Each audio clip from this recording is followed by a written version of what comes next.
It's KellyMcClure with you.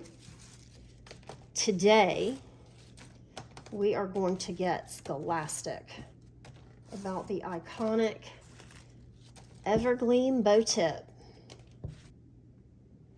We're going to talk about the Evergleam bow tip tree itself, the original sashing bows that came with it, the conical steel springs that are critical to assembly, and how to make factory spec bows with your sashing S72 bow maker. The bow tip only came in two sizes, the 7-foot model number 4777 and the 4-foot model number 4774 that we're going to work with today.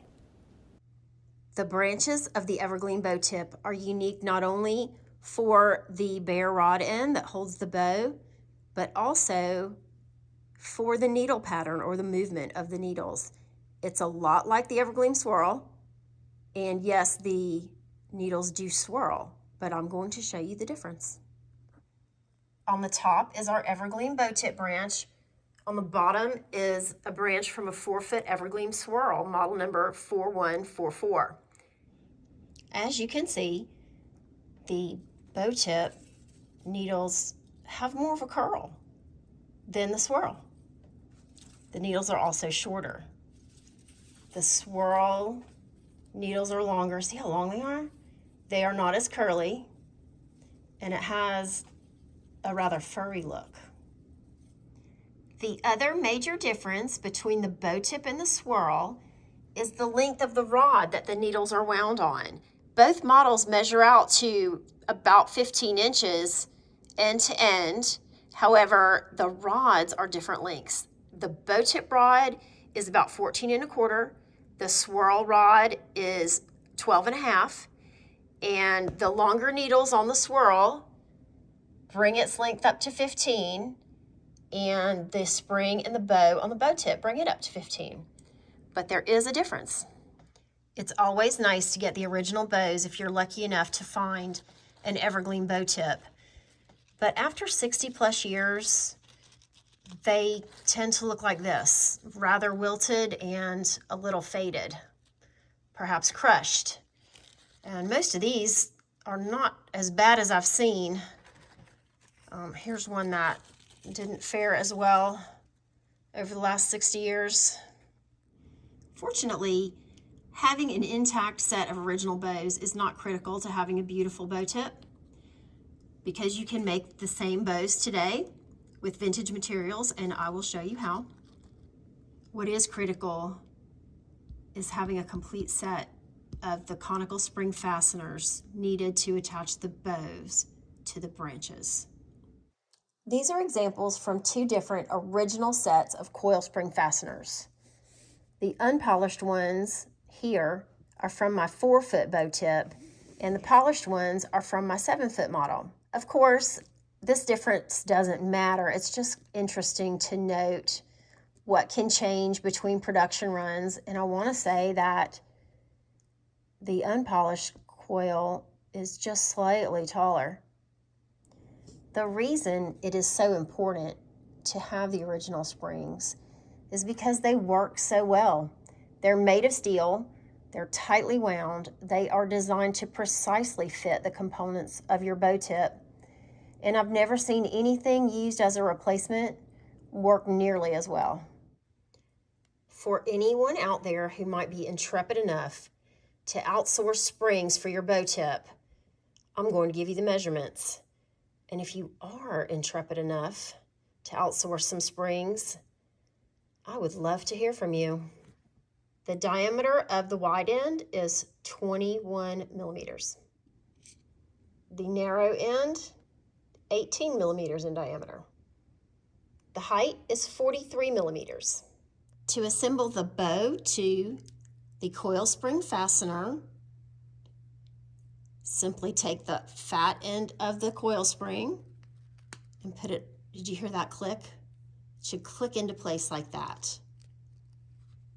Fastening the bow to the rod tip end, I like to hold my bows like this with my index finger. You can press right on the flat end of the bow pin.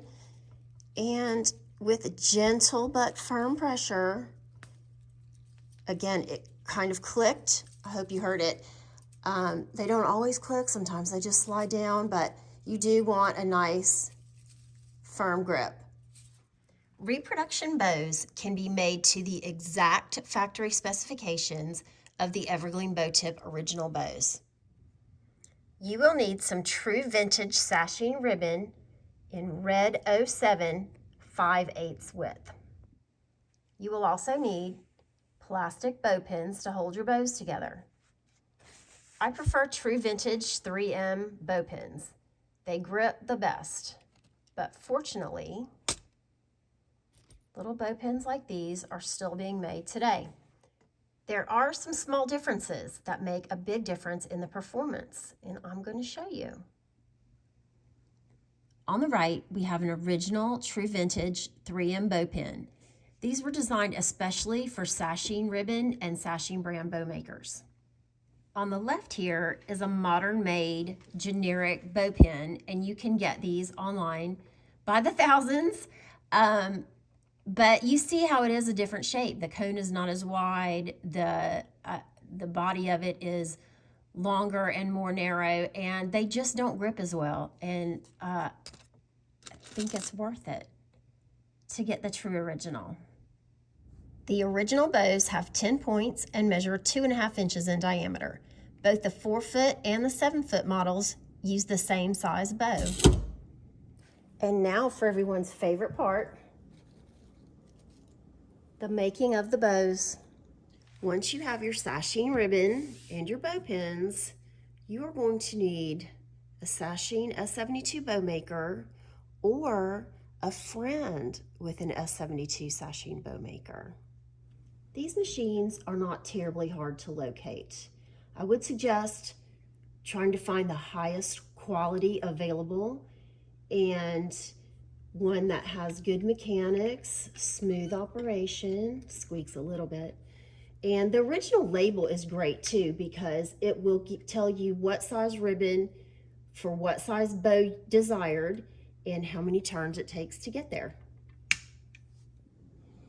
The first thing we do is set the size of the bow. And you see these large embossed numbers here?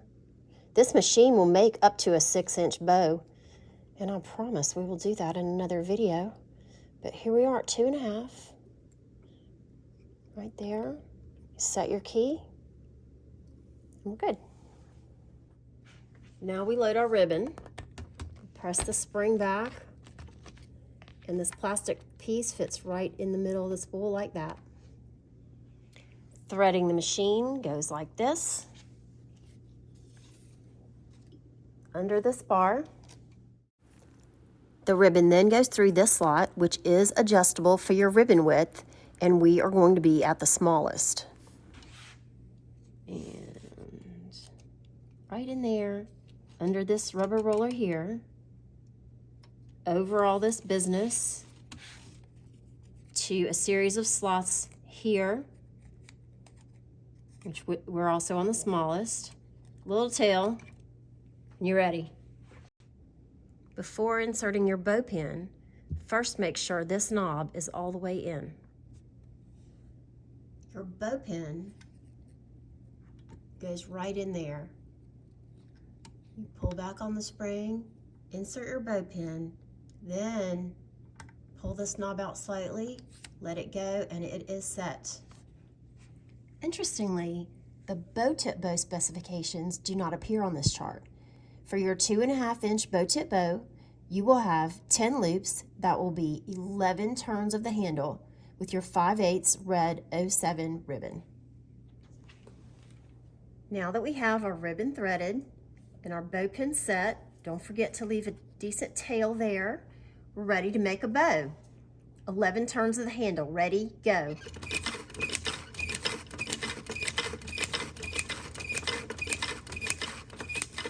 $11. Cut here. And I love this part. Now all you have to do is turn the top loop so that it is centered. Hide that tail that you started with. And there you have it. Your 2-speck bow tip bow. Now you know everything you need to be an excellent curator of the Evergleam bow tip aluminum Christmas tree. If you have any questions, don't hesitate to reach out. And thank you for joining me in the aluminum forest today. Until next time, cheers.